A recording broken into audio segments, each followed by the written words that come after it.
Mahomet, il a couché avec une gosse de 9 ans, vous voyez le scandale? Vous c'est pas mieux avec vos rois dégénérés, ils épousaient des gamines. C'étaient des pédos aussi, ces mecs-là ils violaient souvent les paysannes à ce qui paraît. Alors vous avez rien à dire. C'est sûr, tous les rois de France, ils ont fait pareil. Louis XV, direct avec une mioche de 3 ans, l'infante d'Espagne même qu'elle s'appelait. C'est vrai maman? Les rois, ils faisaient ça?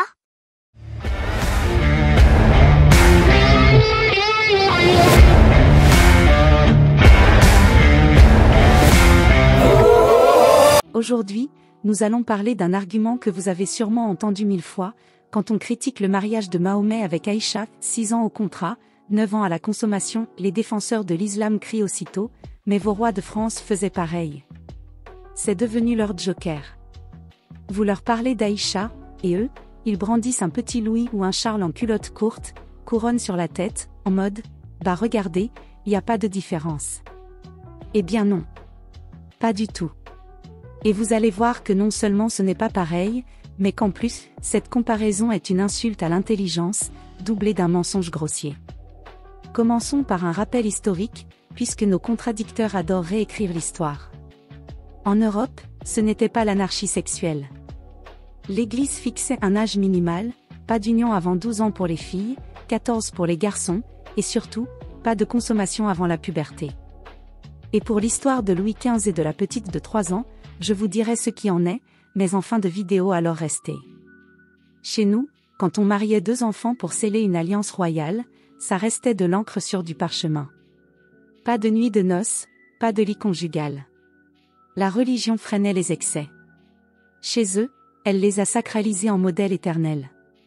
Chez nous, le curé disait, non, pas maintenant. Chez eux, le prophète disait, vas-y, c'est Sunna. Et si vous voulez des signes concrets, regardons les corps, parce que les corps, eux, ne mentent pas. Il suffit de regarder les grossesses royales. Anne de Bretagne, Catherine de Médicis, Marie de Médicis, elles n'ont pas eu d'enfants à 10 ans, ni à 11. Les premières maternités arrivaient vers 15, 16 ans, voire plus tard. C'est une preuve biologique évidente. On n'attendait pas une soi-disant puberté du désert à 9 ans, on attendait que le corps soit réellement capable. Aïcha n'a pas eu d'enfant avec Mahomet. Preuve indirecte qu'il a consommé un mariage, mais peut-être pas une femme. Les séquelles pour elle ont pu être assez graves selon certains. Car oui, les fausses couches sont très fréquentes quand la parturiente est trop jeune. Et, si elle se répète, cela peut conduire à une stérilité définitive. Une fausse couche peut provoquer des infections, endométrite et septicémie, à cause du manque d'hygiène et de l'absence d'antibiotiques. On sait qu'une infection non soignée peut détruire l'utérus ou les trompes de Fallope, rendant la femme stérile. Et une fausse couche chez une enfant de 9 ans, juste pubère, était hautement probable. Rappelons-le, Mahomet a consommé, et là ce mot prend tout son sens, Aïcha le jour de ses premières règles selon les textes, bien que normalement la femme est définie comme impure ces jours-là. Le corps d'une fille de 9 ans, même pubère, restait immature, avec un système reproducteur, utérus, ovaire, col de l'utérus encore en développement à 9 ans, même après les premiers sangs. L'utérus étant petit, le col fragile, et le bassin étroit. Tout cela augmentait considérablement les risques de fausses couches et d'infections stérilisantes. Cette hypothèse est médicalement plausible dans le contexte du 7e siècle, elle demeure spéculative en l'absence de sources historiques confirmant des grossesses non menées à leur terme, ou des fausses couches pour Aïcha. Mais abandonnons le désert et revenons à nos rois. Quand la consommation arrivait tôt, c'était entre 2 jeunes gens proches en âge. Par exemple, Louis XIII et Anne d'Autriche, mariés à 14 ans certes, mais ils n'ont consommé que 4 ans plus tard. Charles VIII, 21 ans, épouse Anne de Bretagne, 14 ans. C'est tôt, mais elle est déjà pubère, épreuve à l'appui, un premier enfant né dans l'année. Rien à voir avec un monsieur de 50 ans en train de jouer à la dinette, version charia avec une enfant de 9 ans. Oui, on trouve dans l'histoire quelques mariages précoces, à 10 ou 11 ans. Mais devinez, on attendait que la gamine grandisse avant qu'il y ait une relation. Comme pour le couple de Charles V et Jeanne de Bourbon, mariés à 12 ans tous les deux, avec une nuit de noces à 16. La différence entre un contrat politique et un abus sexuel sacralisé est gigantesque. Évidemment, à ce stade, il faut trouver une excuse. Et là, les acrobates du dogme dégainent leur joker favori, l'évolution express. Certains apologistes rejettent l'évolution du vivant, sauf quand ils n'ont plus d'arguments. Alors, miracle, en XIVe siècle, l'humanité aurait muté pour passer d'une puberté de 9 ans à l'époque, à 12 à 13 ans aujourd'hui. Du Darwin Turbo, version tapis volant. Nous le savons, les variations historiques de l'âge des règles sont environnementales. La puberté dépend de la nourriture et de la santé, pas d'un miracle génétique. Avec une alimentation insuffisante, avec pas ou peu d'hygiène, et avec en plus des maladies chroniques, la puberté recule. Dans le désert de l'an 700, elle n'était pas précoce mais certainement retardée. Refuser l'évolution le lundi et réclamer une mutation express le mardi, ce n'est pas une doctrine, c'est un yo-yo intellectuel. Et puis, là arrive leur deuxième carte magique. Et celle-là, elle est collector. La fameuse excuse, dans le désert, les filles devenaient matures plus tôt. Ah oui? On va rigoler 2 minutes. Et vous vous basez sur quoi pour avancer cela? Sur rien. Pour garder les moutons peut-être, mais pas pour les règles. Aujourd'hui, avec abondance alimentaire et médecine moderne, nous le savons, les filles ont leurs règles généralement à 12 ou 13 ans. Et dans un désert du 7e siècle, vous croyez qu'elles fleurissaient à 9 ans? Non. Elles crevaient de faim, souffraient de maladies, et leur puberté était retardée, il vous faut l'admettre. Revenons en France. Contrairement à ce qu'on voudrait vous faire croire, chez les paysans et les classes populaires d'Europe médiévale, le mariage d'enfants n'était pas la norme, mais l'exception quasi inexistante. Les contrats matrimoniaux précoces concernaient les élites rois, nobles et aristocrates, obsédés par leur héritage et leurs alliances. On a peut-être sacrifié la vie sentimentale d'un roi ou d'une reine pour les enjeux d'une nation, c'est vrai. Mais le peuple, lui, vivait dans un autre monde. Il fallait nourrir sa famille, trouver un lopin de terre, attendre un héritage ou finir un apprentissage avant de pouvoir se marier. Résultat, les unions arrivaient tard, souvent vers la mi-vingtaine pour les hommes comme pour les femmes. On parlait rarement d'adolescentes, et encore moins d'enfants. Ce schéma est bien documenté par les historiens, au point qu'ils lui ont donné un nom, le modèle européen du mariage, caractérisé par des unions tardives et basées sur une certaine autonomie économique. Dans de nombreux villages, les seigneurs féodaux exigeaient même avant d'autoriser l'union qu'une ferme ou une terre se soit libérée. Autrement dit, même la structure féodale avait pour effet de retarder l'âge au mariage. Et l'Église, de son côté, n'était pas tendre non plus. Si le droit canonique fixait théoriquement l'âge minimum du mariage à 12 ans pour les filles et 14 ans pour les garçons, elle interdisait strictement toute consommation sexuelle avant la puberté. Les théologiens médiévaux condamnaient cette pratique et rappelaient que l'union ne pouvait être pleinement valide qu'avec le consentement et la maturité physique. Bref, dans la pratique, les nuits de noces avec des gamines n'existaient pas chez le peuple chrétien. La conclusion est limpide, le mariage d'enfants était une anomalie aristocratique marginale en Europe, et non une norme sociale. Tandis qu'en islam, l'exemple prophétique, Mahomet consommant son mariage avec Aïcha à 9 ans, est érigé en modèle de vertu intemporelle. La différence est abyssale. Chez nous, c'était une exception condamnée. Chez eux, c'est un héritage sacralisé. Voilà pourquoi comparer les deux mondes, c'est comparer un accident isolé avec une règle divine. Mais au-delà de la biologie, il y a la politique. Et là encore, la comparaison est grotesque. Un mariage royal précoce, c'était une stratégie d'État. Le gamin de 10 ans n'avait pas choisi sa fiancée de 9 ans, il était un pion sur l'échiquier diplomatique. Ça ne rend pas sa morale, mais au moins ça s'explique par des enjeux supérieurs.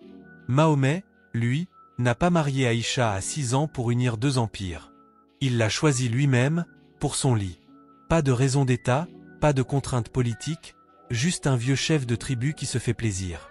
Chez nous, c'était de la géopolitique. Chez lui, c'était le désir d'un adulte envers une enfant. Alors, qu'on se le dise. Oui, nos rois de France ont été mariés parfois tôt, sur le papier. Mais jamais vous ne trouverez chez eux un adulte mûr, s'accouplant avec une gamine juste pubère. Jamais un roi de France n'a consommé un mariage avec une fillette de 9 ans. Et surtout pas en transformant ça en modèle divin à imiter jusqu'à la fin des temps. Voilà la différence incommensurable. Chez nous, c'était une exception embarrassante. Dans l'islam, c'est un modèle éternel. Pour une fois, je vais être obligée de devenir sérieuse. Je le suis toujours sur le fond, mais rarement sur la forme. Je vous mets à l'écran la liste des 56 unions des rois de France, de Hugues Capet à Louis-Philippe, avec le nom du roi et de la reine, l'âge du souverain puis celui de son épouse, et la date des premiers rapports quand nous avons l'information. Nous allons scruter 1000 ans de règne. Regardez bien à votre aise. C'est bon, on y va. Voici les 56 mariages, en 2 pages. Pour les unions plus anciennes, c'est tellement loin qu'on ignore parfois même le nom de la reine, et le peu que nous en savons correspond à des unions somme toute banales dont le plus extrême est un homme de 40 ans avec une jeune femme de 20. Les cas problématiques, nous allons les regarder ensemble tranquillement. Pour bien les identifier, ils sont en rouge sur fond blanc comme les deux ici. Évidemment, c'est une compilation de sources, je n'ai rien inventé. Prenez votre temps, faites pause pour bien regarder. Vous l'avez compris, en vert, les mariages avec des reines de 15 ans ou plus, bref, c'est dans les clous, même pour nos lois modernes. En bleu, les mariages avec des épouses plus jeunes, mais dont la consommation a été repoussée, annulée, ou reste inconnue. Exemple typique, Charles IV dit le Bel, indiqué en bas de page. Donc pas de consommation immédiatement pour les cas en bleu mais seulement après les 15 ans de la reine. On scelle un contrat politique, pas une nuit de noces glauques. Enfin en rouge, les exceptions, les cas un peu louches, et c'est justement parce qu'ils sont si rares qu'on peut les pointer un à un. Alors, les fameux cas problématiques, parlons-en. Il y en a 3. 3 sur 56. 3 mariages sur lesquels nous allons nous pencher. Pour Philippe Auguste, le climat politique de l'époque était tel que la répudiation fut évoquée plus d'une fois durant les premières années, et la naissance d'un premier enfant n'arriva que 7 ans plus tard, indice indirect que la consommation n'eut peut-être pas lieu lors des noces. Le second cas, Louis IX, le célèbre Saint Louis. Oui, mariage arrangé jeune, mais même s'il avait 20 ans au moment des noces, et son épouse 14, la consommation n'a pas eu lieu immédiatement, car il a respecté plusieurs nuits de prière avant de retrouver sa femme, ça c'est certain. Et l'on n'est pas sûr qu'il y ait eu une véritable consommation avant des mois ou des années, tout dévot coincé du cul qu'il était. Et moi, en tant que blasphémateur athée, il me fait rire que ce soit le seul, saint, de la liste qui ait presque fait aussi mal que Mahomet. Troisième cas, Henri II et Catherine de Médicis, c'étaient 2 gosses du même âge, 14 ans, qu'on a mis dans un lit, pas un cinquantenaire avec une gamine de 9 ans. Après avoir vu tout ça, on peut conclure une chose évidente, la comparaison des rois de France avec Mahomet est un mensonge grossier. Nos rois n'ont pas fait une tradition de coucher avec des enfants. Des cas limites existent, mais ils sont circonstanciels, et n'ont jamais été érigés en modèle sacré à imiter jusqu'à la fin des temps. Les rois de France ont eu leurs travers, mais aucun n'a prétendu que Dieu validait la pédophilie. Mohamed, lui, on en a fait un exemple. Moi, le républicain forcené, je le proclame, nos rois n'ont jamais fait aussi mal que Mahomet. Ah oui, j'ai oublié dans la liste, Louis XV avec l'infante d'Espagne de 3 ans. C'est tellement honteux que je ne l'ai même pas mis dans le tableau. Là, je suis coincé, mais je vous dirai tout de ce cas en fin de vidéo. Mais il n'y avait pas que les rois en France, alors qu'en était-il pour le petit peuple, non seulement au Moyen-Âge comme nous l'avons vu mais à la Renaissance et au-delà. Quand les défenseurs de Mahomet disent « chez vous aussi », parlent-ils vraiment du Gallus rusticus? Vous savez le gars qui dit « Vindiou tout le temps béret vissé sur la tête ». Regardons cet aspect, chez les paysans et dans la vie courante, le mariage d'enfants n'était absolument pas la norme en Europe médiévale ou moderne. D'après les registres paroissiaux consultables facilement, la population paysanne, soit l'écrasante majorité des gens, se mariait beaucoup plus tard, généralement après 20 ans, parfois même 25. Les filles se mariaient un peu plus tôt que les garçons, selon un schéma très classique, mais toujours après l'adolescence. Ce modèle a même un nom chez les historiens. Les scientifiques aiment bien donner un nom à tout ce qu'ils étudient, et dans ce cas c'est le « modèle européen du mariage ». Ce modèle était caractérisé par des unions tardives et basées sur une certaine autonomie économique. Dans la campagne, ainsi que parmi les artisans ou ouvriers urbains, le mariage était repoussé à la mi-vingtaine, car il fallait une dot, un apprentissage fini ou un petit patrimoine pour fonder un foyer, et un paysan devait attendre d'avoir un lopin de terre à labourer, un héritage ou un bout de ferme avant de prendre femme. Ce système, renforcée par la structure sociale obligeait parfois les jeunes à obtenir la permission du père même majeur pour se marier. Avant 1792, sous l'Ancien Régime, l'âge de la majorité était fixé à 25 ans. Autrement dit, tout retardait les unions. De plus, chez les paysans, marier une enfant n'avait aucun sens pratique. À quoi sert une épouse de 6 ans quand il faut moissonner un champ ou nourrir un bébé? À rien, les familles attendaient donc d'avoir une base économique solide, ce qui repoussait l'âge du mariage à la vingtaine. Contrairement à ce qu'on voudrait vous faire croire, l'Église n'encourageait pas ces dérives, au contraire, elle les freinait. Le droit canonique fixait l'âge minimum pour l'union à 12 ans pour les filles et 14 pour les garçons, nous l'avons déjà dit. La consommation avant la puberté était interdite et condamnée. Les théologiens rappelaient que le mariage ne pouvait être valide qu'avec consentement et maturité physique. Les canonistes martelaient que l'union ne pouvait se faire qu'avec un « oui » clair des deux mariés, pas seulement par la volonté des familles. Dans la pratique, une fille qui disait « non » cassait le contrat. Bref, il n'y avait pas de nuit de noces pédophiles couvert par l'Église. Dès le Moyen-Âge, on avait conscience que le « non » d'une femme, c'est « non ». L'abbé Pierre et certains de ses copains semblent l'avoir oublié.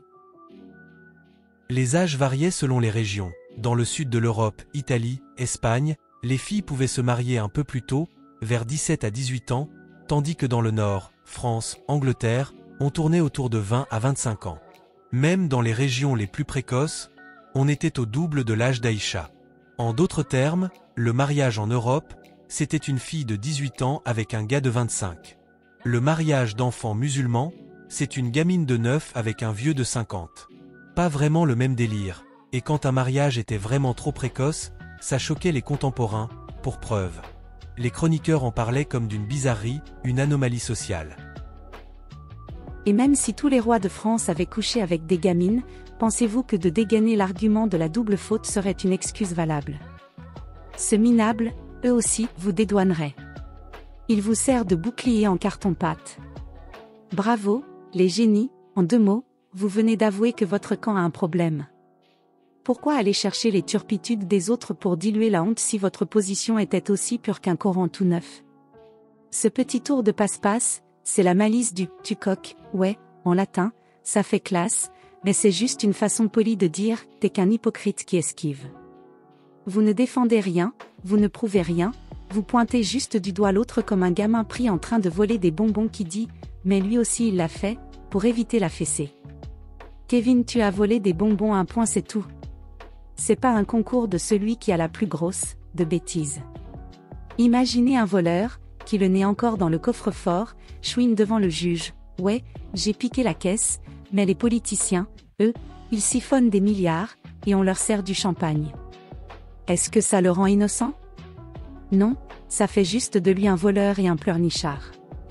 C'est ce que vous faites quand vous balancez « Les rois de France l'ont fait aussi » pour justifier la pratique de votre prophète. Ça ne lave pas votre linge sale, ça prouve juste que vous n'avez rien de mieux à dire. Et franchement, c'est pathétique. Vous ressemblez à un daron qui dit à son gosse ne fume pas et qui a une clope au bec. Ok, le père est un hypocrite, mais la clope reste un cancer en barre. L'argument ne change rien au problème, il le contourne comme un lâche. Et maintenant, sortons l'artillerie lourde pour enfoncer le clou. Vous voulez jouer au « eux aussi » ? Ok, alors si les Juifs ont perdu 6 millions dès lors dans l'Holocauste, ça leur donne le droit de raser une autre population pour se venger. Alors vous validez l'argument de la double faute? Non, bien sûr, parce que c'est absurde, immoral, et ça ne tient pas 2 secondes face à un neurone en état de marche. Même topo avec l'esclavage, ouais, les Arabes ont eu des esclaves, mais les Européens aussi, pendant des siècles. Et alors? Ça rend l'esclavage cool? Ça efface les chaînes? Non, ça montre juste que l'humanité a un CV bien crade, mais ça n'absout personne. Ce genre de pirouette rhétorique, c'est la marque des perdants intellectuels, quand vous sortez le « vous aussi », vous admettez que vous n'avez plus d'arguments, que votre dogme prend l'eau, et que vous préférez jeter de la boue plutôt que de nager.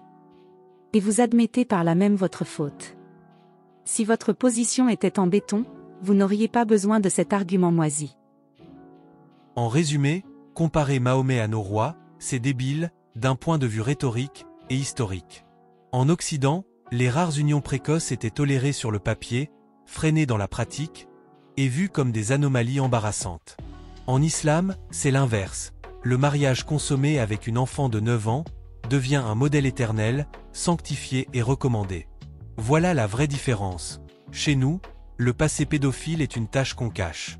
Chez vous, c'est une lumière qu'on brandit, comme si violer une gamine devenait une médaille de bravoure. C'est peut-être la seule civilisation où l'abus sexuel est traité non pas comme une honte, mais comme un héritage sacré. Je vous ai promis en début de vidéo de vous relater le cas de Louis XV et de l'infante d'Espagne. En 1721, Louis XV, âgé de 11 ans, est fiancé à Marie-Anne Victoire d'Espagne, qui n'a que 3 ans. Une alliance diplomatique pour sceller la paix entre la France et l'Espagne, rien de plus. Des fiançailles diplomatiques, pas un mariage. La petite est ramenée en France pour apprendre le français et les usages de la cour. Puis, à 7 ans, elle est renvoyée en Espagne et l'accord est annulé pour des raisons politiques. Plus tard, elle épousera le roi du Portugal. Alors, nous les Français, on serait mal placés pour s'offusquer du mariage d'Aïcha avec le meilleur des hommes, dites-vous? Oui, à condition de mentir sur toute la ligne. Dans la prochaine capsule, nous aborderons une autre honte de la religion, avec un aspect historique. Voici des indices. Les vidéos sortent le samedi une semaine sur 2, si cela vous paraît trop long d'attendre, vous pouvez regarder l'une de mes anciennes vidéos, vous avez le choix. Vous pouvez aussi me retrouver sur X, chaque matin je vous tiens informé des beautés des religions. Si vous ne l'avez pas encore regardé, je vous invite à visionner le débat entre un irréductible athée et Olivier Bonassi. Je vous mets le lien. Je vous mets également un lien avec le tableau Excel sous la vidéo où tous les mariages des rois sont répertoriés. N'oubliez pas que le blasphème est un droit qui meurt quand on ne l'utilise pas. Pour le défendre, c'est simple, partagez cette vidéo, un pouce en l'air, commentez. Votre liberté de ne pas croire en dépend.